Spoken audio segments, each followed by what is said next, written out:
At the outset, I express my gratitude to my learned brother Justice Nazir and the brothers for giving me an opportunity to author this judgment. Though it is authored by one of us, I am grateful to my learned brothers for the inputs, valuable inputs without which the judgment could not have been complete. Though initially 9 issues were framed, taking into consideration the arguments advanced on both the sides, we have reframed 6 questions. I am reading them. The first is whether the power available to the central government under subsection 2 of section 26 of the RBI Act can be restricted to mean that it can be exercised only for one or some series of banknotes and not all series, thinking of the word any appearing before the word series in the subsection. Specifically so when on earlier 2 occasions, the demonetization exercise was done through the plenary legislations. Then 2, in the event it is held that the power under subsection 2 of section 26 of the RBI Act is construed to mean that it can be exercised in respect of all series of banknotes, whether the power vested with the central government under the said subsection would amount to conferring excessive delegation and as such liable to be struck down. And 3, as to whether the impugn notification dated 8th of November 2016 is liable to be struck down on the ground that the decision-making process is flawed in law. And the 4th, as to whether the impugn notification dated 8th November 2016 is liable to be struck down applying the test of proportionality. And 5, as to whether the period provided for exchange of notes by the impugn notification dated 8th November 2016 can be said to be unreasonable. And the 6th one, as to whether the RBI has an independent power under subsection 2 of section 4 of the 2017 Act in isolation of provisions of section 3 and section 4(1) thereof to accept the demonetized notes beyond the period specified in notification issued under subsection 1 of section 4. Insofar as the first issue is concerned, we have considered the judgments of constitution benches in the case of the Chief Inspector of Mines versus Lala Karamchand Thapar and Banwarilal Agrawal versus State of Bihar. And the third one, Tej Kiran Jain and others versus Sanjeeva Reddy and various other judgments of the various bench strengths, wherein word any has been interpreted. And it has been held that the word any has to be construed in context to the statutory provisions. And then the second principle which we have considered is the purposive construction. We have referred to the Constitution Bench judgments in the case of M. Petia and others. Then Chief Justice of Andhra Pradesh versus V.A. Dikshitulu and others. And Tinsukia Electric Supply Company Limited versus State of Assam, apart from the other judgments. We have held that the modern trend is of pragmatic and not pedantic interpretation. The interpretation leading to absurdity and which renders a provision to be futility has to be avoided. Any interpretation which advances the purpose and object of the legislation has to be preferred when 2 constructions are possible of particular provision. And applying these principles, we have held that a restrictive meaning cannot be given to word any. And insofar as issue number 2 is concerned, again refer to the Constitution Bench judgments in Hamdard Dawakhana, Tarakchand, Ratanchand Bantia, and Birla Cotton and Spinning and Weaving Mills. You have held that for finding out the policy and guidance, a resource can be added to various provisions of the Act, including the preamble, the purpose of the Act, and what is necessary is that the parent statute must consist of an essential legislative function, that is determination of legislative policy, and it is permissible in view of the multifarious activities that it is necessary for the legislature to delegate the working of details. When we have considered the status of the RBI, we have referred to the judgment of the Constitution Bench in Joseph Kurila, then the judgment authored by my learned brother Justice Ram Subramanian in Internet College. And we have specifically emphasized on the primary role of the RBI in issuance and regulations of banknotes, then its important role in monetary and economic policy of the country. Then we also considered the nature of body to whom the delegation is made. In the present case, the delegation is made to the central government, which is answerable to Parliament, and Parliaments are in fact are answerable to the citizens of the country. In this respect, we are referred to the judgment of the Constitution Bench in Birla Cotton. When in the case of Bharat Chand itself, when clause B of subsection 2 of section 5 was held unconstitutional, in the very same judgment, the Constitution Bench has held clause A of subsection 2 of section 5 to be constitutional on the ground that it provided that the administrator can take action after consultation with the RBI, and therefore there was self-imposed provision which required the RBI to be taken into consideration. Applying the same principle, we have held that in the present case also, the central government is required to take the action after recommendation of the central board, and therefore there is an inbuilt safeguard. Insofar as third issue is concerned, we have basically relied on the judgment in the case of Tata Cellular, wherein the scope of judicial interference in matters pertaining to is very limited. Then we have further referred to various Constitution Bench judgments which are specifically dealing with interference insofar as economic policy is concerned.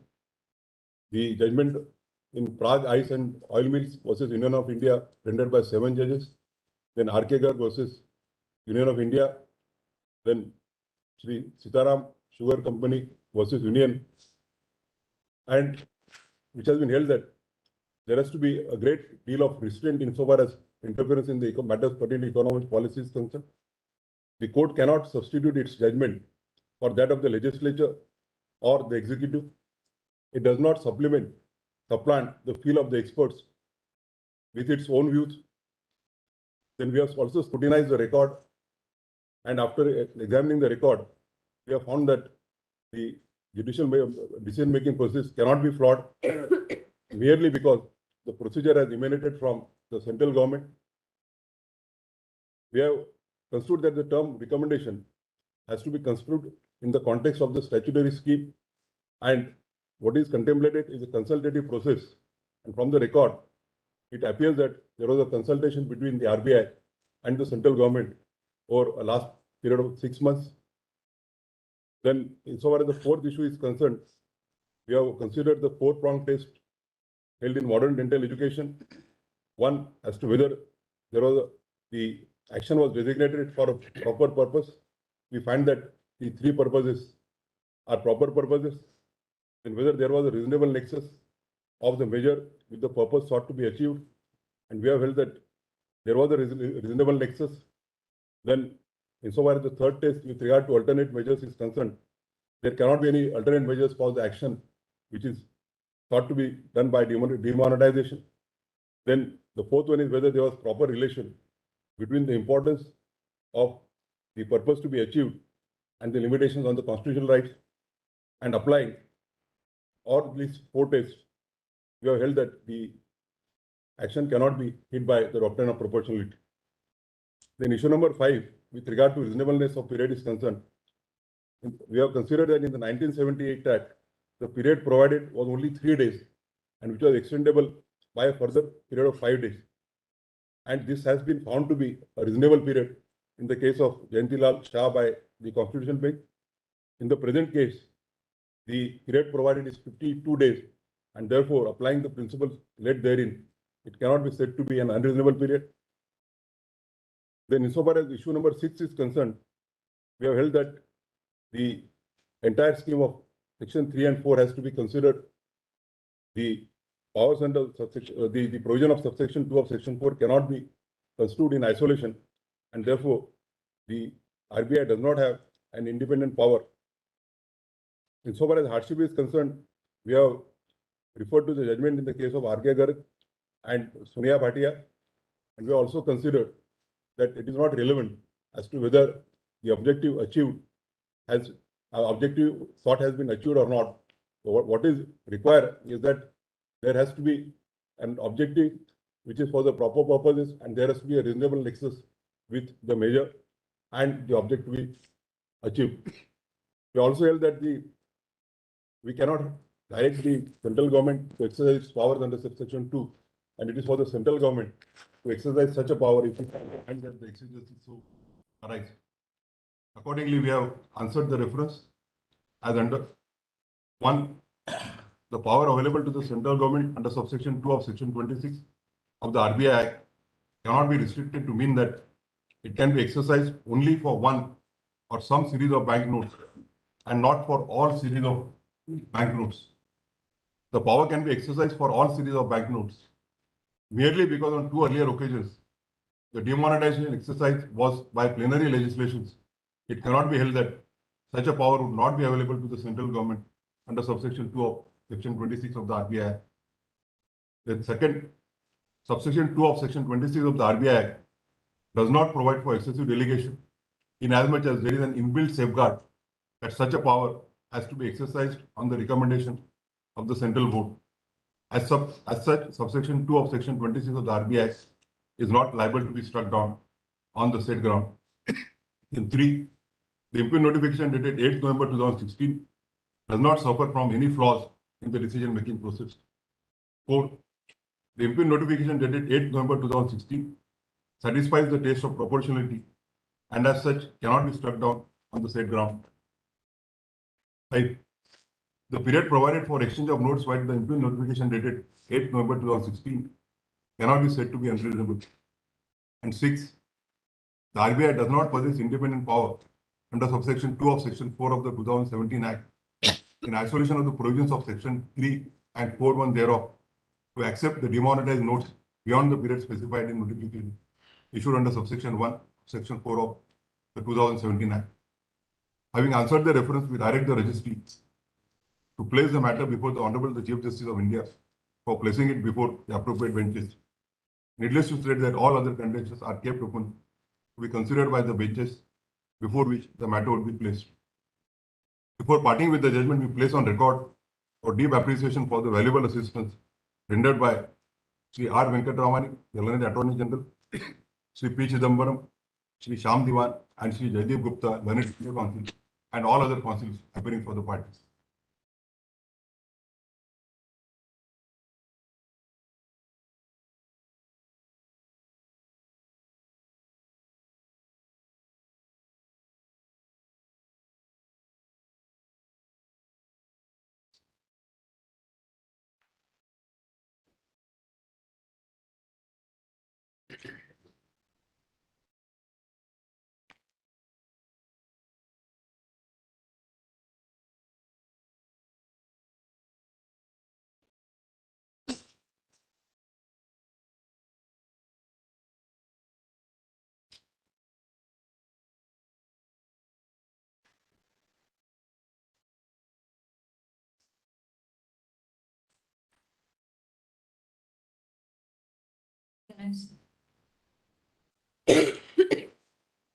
I've had the benefit of reading the judgment proposed by His Lordship B.R. Gawai.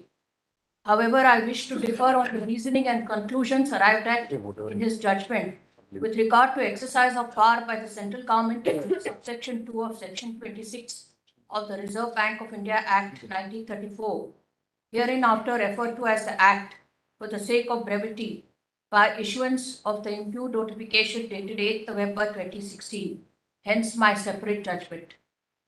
By way of preface, I state that the judgment proposed by His Lordship Gawai does not recognize the essential fact that the Act does not envisage initiation of demonetization of banknotes by the central government.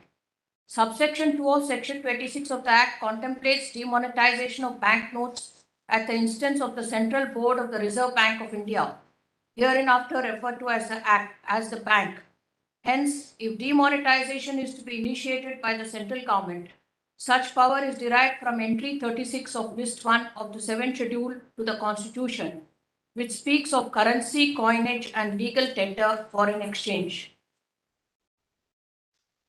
I've quoted the 7 issues, judgments, which were, the references order dated 16th December 2016, where 9 questions were referred.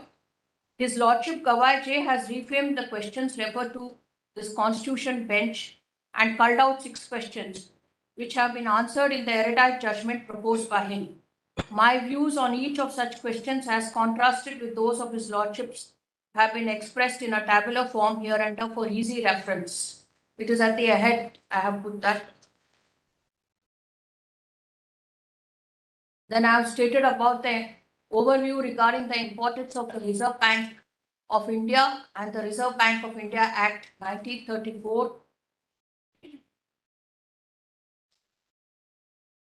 Then I have spoken about the history and instances of demonetization the world over, in France, in the United States of America, Britain, Congo, Ghana, Nigeria, Myanmar, Russia, Venezuela, Zimbabwe, and the history of demonetization in India in the two periods of 1947 and 1978.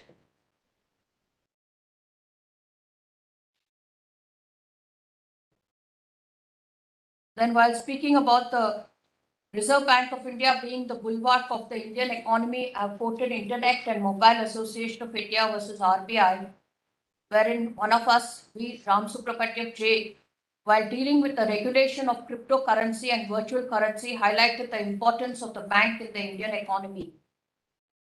Then I've spoken about the economic and fiscal policies interference by the court and cited the judgments. What emerges from an understanding of the decisions referred to above or the subject of judicial review of economic policy may be culled out as under: 1. That the court is not to sit in judgment over the merits of economic or financial policy. 2. That the scope of interference by a court is limited to instances where the impugned scheme or legislation in the economic arena has been enacted in violation of any constitutional or statutory provisions. 3. That the court may not undertake a foray into the merits, demerits, sufficiency or lack thereof, success in realizing the objectives, etc., of an economic policy, as such an analysis is the prerogative of the government in consultation with experts in the field. Being mindful of the limited scope of judicial review permissible in matters concerning economic policy decisions, I shall limit my examination of the matter to such extent as is necessary for the purpose of determining whether the process concluding in the issuance of the impugned notification was correct or as being contrary to subsection 2 of section 26 of the Act and allied aspects of the case. It may be stated at this juncture that the said aspect of the matter is not one of form, but of substance. Therefore, examining this aspect of the matter would not amount to interfering with or sitting in judgment over the merits of the policy of demonetization, and is therefore well within the limits of the Lakshman Rekha that this court has carefully drawn for itself. Then I have analyzed section 26 of the Act interpretation. There I have made again a table with a view to lend perspective to the issue with the discussion to follow. A bird's eye view of my analysis and conclusion has been expressed in a tabular form. The parameters for distinction. Then second, when the proposal for demonetization originates by way of a recommendation by the Central Board of the Bank. And the third is when the proposal for demonetization originates from the central government, as in the instant case. In that, I would say role of the central government, and the second parameter is role of the bank. The third parameter is extent of demonetization that may be proposed and carried out. Fourth, considerations for proposed measures of demonetization, illustrative. 5, process or route to be followed to carry out demonetization. And 6, applicability of subsection 2 of section 26 of the Reserve Bank of India Act. There I have stated that when the demonetization originates by way of a recommendation by the Central Board of the Bank, it is section 26(2) which applies. But when the proposal for demonetization originates from the central government, as in the instant case, it is not under section 26(2) of the Act.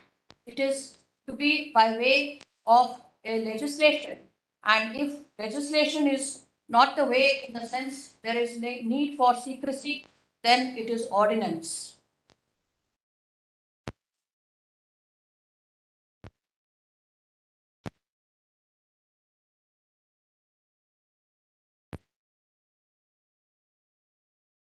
Since I have accepted the contention of the learned Attorney General appearing for Union of India in relation to the power of the central government for initiating the process of demonetization, the next question would be whether the central government can, on initiating the process of demonetization, proceed to issue a gazette notification to demonetize any or all series of any or all denomination of banknotes on the strength of subsection 2 of section 26 of the Act. Consideration of this issue would also answer the contention of learned senior counsel for the petitioners regarding subsection 2 of section 26 of the Act being unguided and arbitrary in nature and hence unconstitutional. To this end, the following aspects have to be examined. A. Whether demonetization can be initiated and carried out by the central government by issuing a notification in the Gazette of India as per subsection 2 of section 26 of the Act. B. Extent of the central government's power to carry out demonetization, that is, whether all series of all denominations may be demonetized.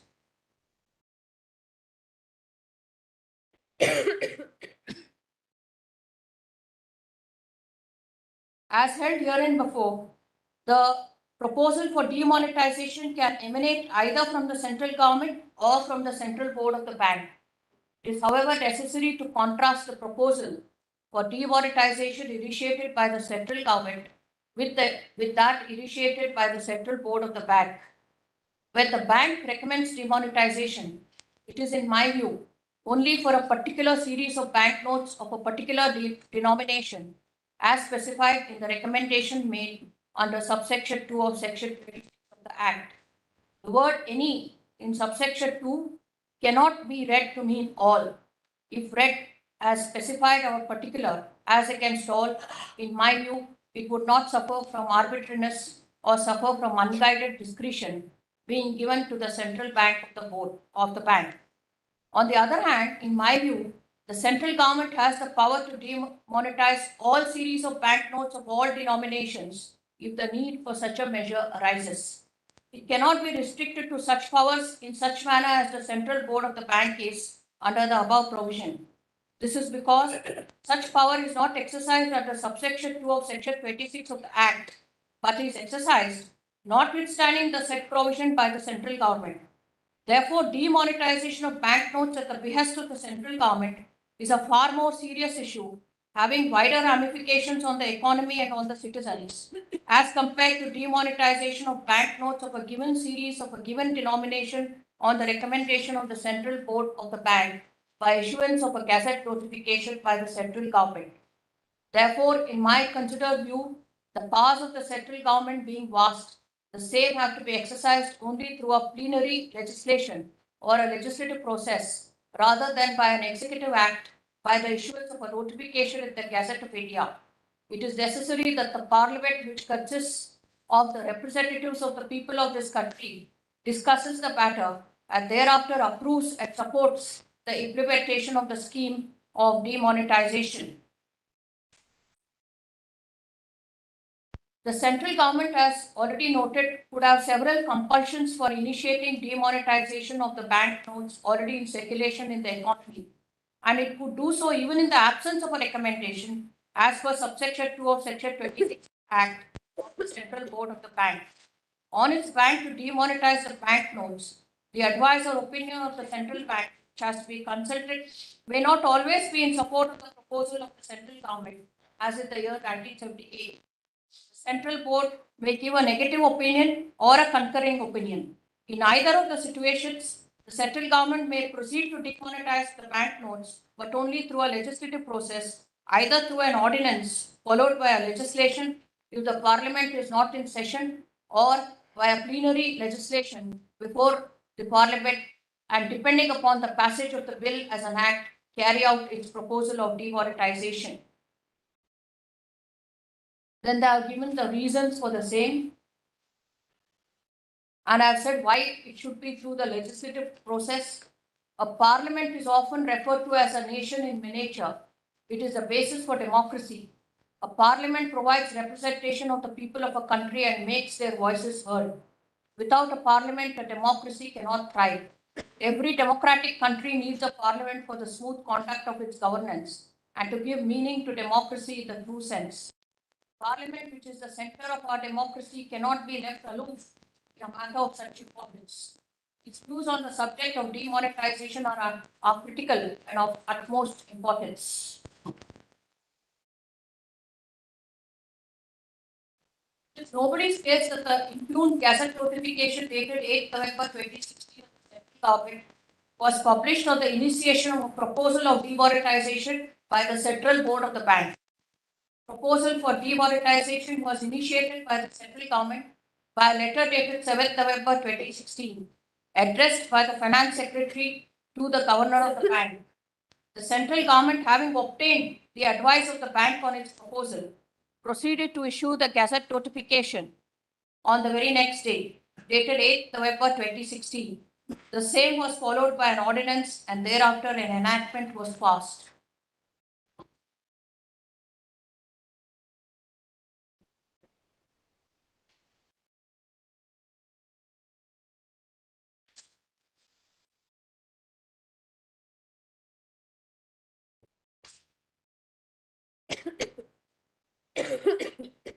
Then in the incident case, I've said whether the central board of the bank was in a position to visualize the objectives in the incident case.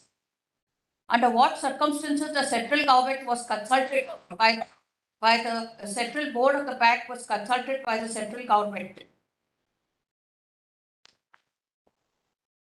Then deciphering the plain meaning of subsection 2 of section 26. I said the plain meaning has to be given to this provision. Then I have said that section 3 of the act, which was also in the clause 3 of the ordinance itself, is writ with inherent contradiction because it says notwithstanding anything contained in the Reserve Bank of India Act 1934 or any other law for the time being in force, and then says the 8th November 2016 notification issued under subsection 2 of 26, section 26. Therefore, there is an inherent contradiction there in the provision itself. Then I have gone to the affidavits and record of the case, and the Government of India as well as the Reserve Bank of India, each of them gave 4 documents they have been looked into.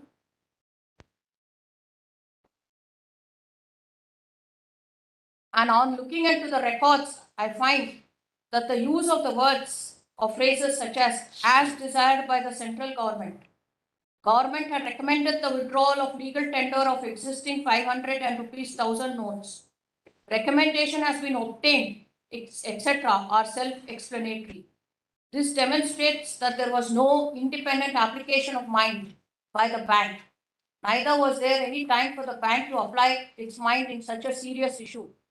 This observation is being made having regard to the fact that the entire exercise of demonetization of all series of banknotes of rupees 500 and rupees 1000 was carried out in 24 hours. A situation where an independent authority such as the bank, based on its own appreciation of the economic climate of the country, recommends a measure to the central government must be contrasted with another situation where a measure which originates from the central government is simply placed before such independent authority for seeking advice or opinion on such proposed measure. Proposal of the central government on a certain scheme having serious economic ramification has to be placed before the bank to seek its expert opinion as to its viability of such a scheme. The bank as an expert body may render advice on such a proposal and on some occasions may even concur with the same. However, even such concurrence to a proposal originating from the central government is not akin to an original recommendation of the central board of the bank within the meaning of section 26, subsection 2 of the Act. Then I have gone through the affidavits of the Union of India and contrasted it with the affidavits of the bank.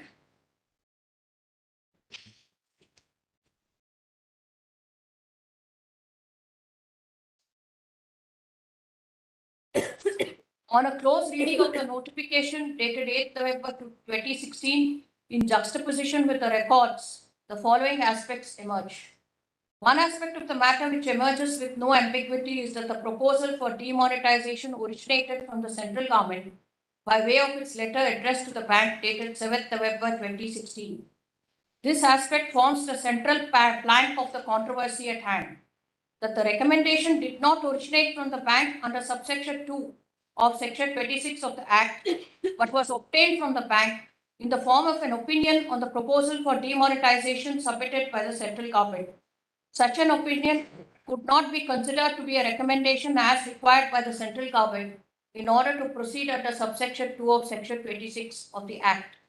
Even if it is assumed for the sake of argument that the said opinion was in fact a recommendation under subsection 2 of section 26 of the Act, in light of the interpretation given by me herein above to the phrase any series or any denomination, means specified series or specified denomination, the recommendation itself is void inasmuch as it pertained to demonetization of all series of banknotes of denomination values of rupees 500 and 1000. As has already been observed, the term any as appearing in subsection 2 of section 26 of the Act cannot be interpreted to mean all, as such an interpretation would vest unguided and expansive discretion with the central bank of the board, or the central board of the bank.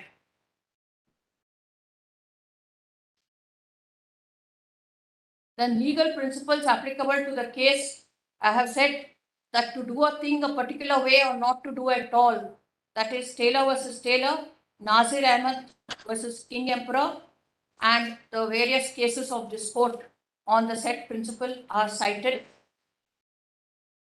What emerges from the above discussion is that when a statute contemplates a specific procedure to be adhered to in order to arrive at a desired end, such procedure cannot be substituted by an alternative procedure which is not contemplated under the statute.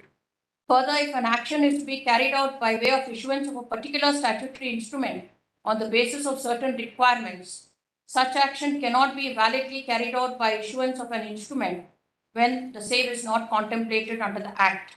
This is particularly so when the instrument enacted stands on a different footing than the one meant to be enacted.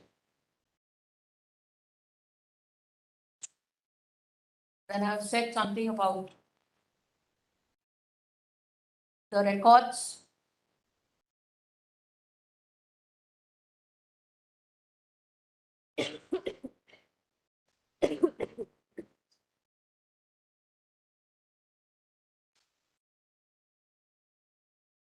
Hence, in my considered view, the action of demonetization initiated by the central government by issuance of the improved notification dated 8th November 2016 was an exercise of power contrary to law and therefore unlawful. Consequently, the 2016 Ordinance and 2017 Act are also unlawful. But having regard to the fact that demonetization process was given effect to from 8th November 2016 onwards, the status quo ante cannot be restored at this point of time. What relief may be awarded in the present case? In view of the above conclusion, the question of molding the relief shall now be considered. According to the petitioners, around 86% of the volume of currency notes of the total currency in circulation in the Indian economy was demonetized.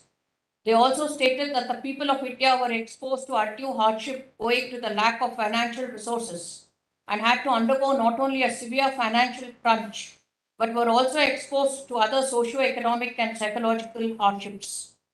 The problems associated with the measure of demonetization would make one wonder whether the central board of the bank had visualized the consequences that would follow, whether the central board of the bank had attempted to take note of the adverse effects of demonetization of such a large volume of banknotes in circulation. The objective of the central government may have been sound, just and proper, but the manner in which the said objectives were achieved and the procedure followed for the same, in my view, was not in accordance with law, having regard to the interpretation given above. It has also been brought on record that around 98% of the value of the demonetized currency have been exchanged for banknotes, which continues to be legal tender. Also, a new series of banknotes of rupees 2000 was released by the bank. This would suggest that the measure itself may not have proved to be as effective as it was hoped to be.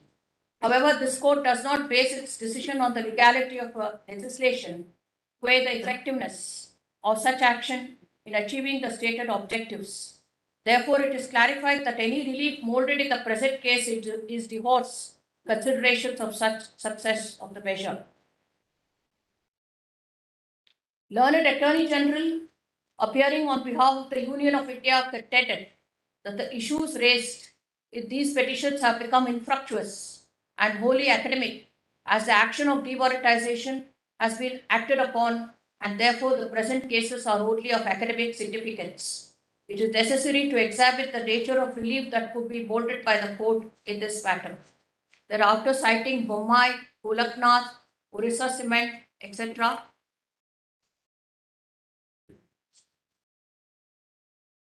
I have given my conclusions with regard to section 26(2) and the interpretation that it has to be through a legislative process.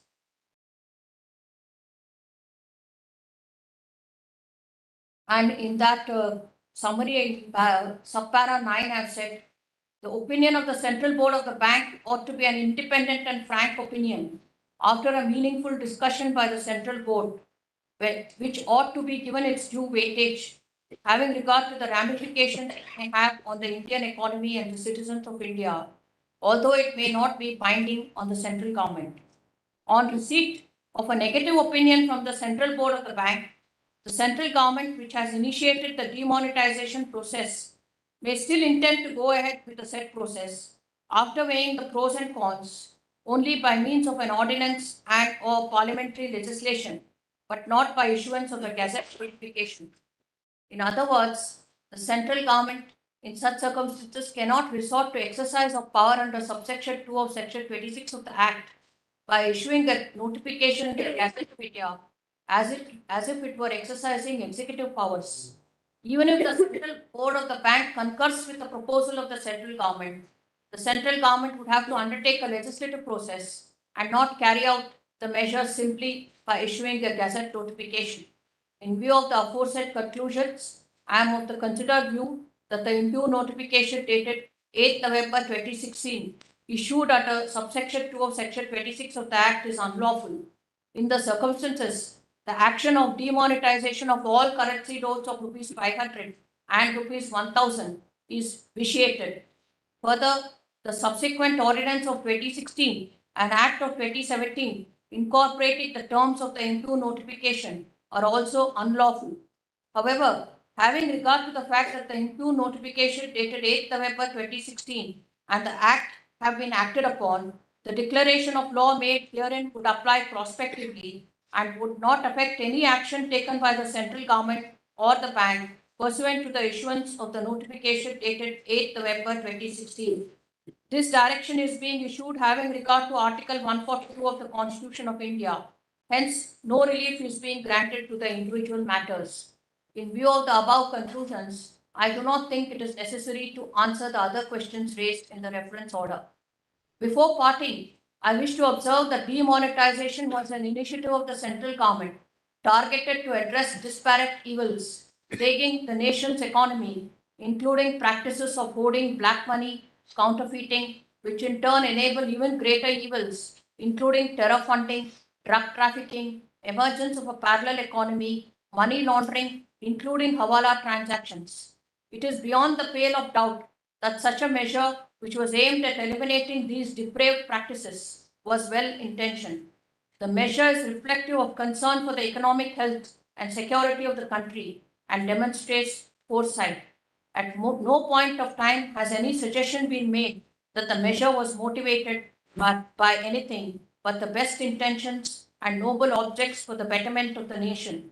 The measure has been regarded as unlawful only on a purely legalistic analysis of the relevant provisions of the Act and not on the objects of demonetization.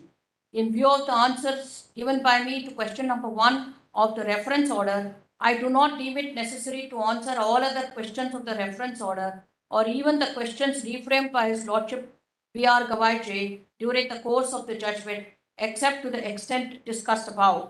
In the result, the writ petitions, special leave petitions, and transfer petitions are disposed of in the aforesaid terms. All pending applications accordingly stand disposed. I would like to acknowledge and place on record my appreciation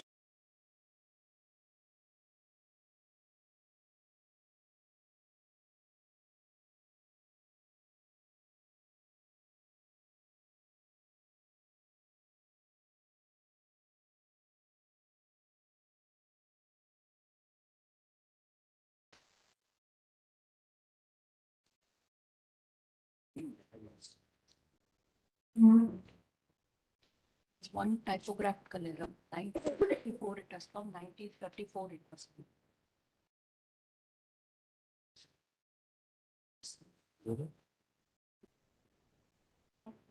Were given in.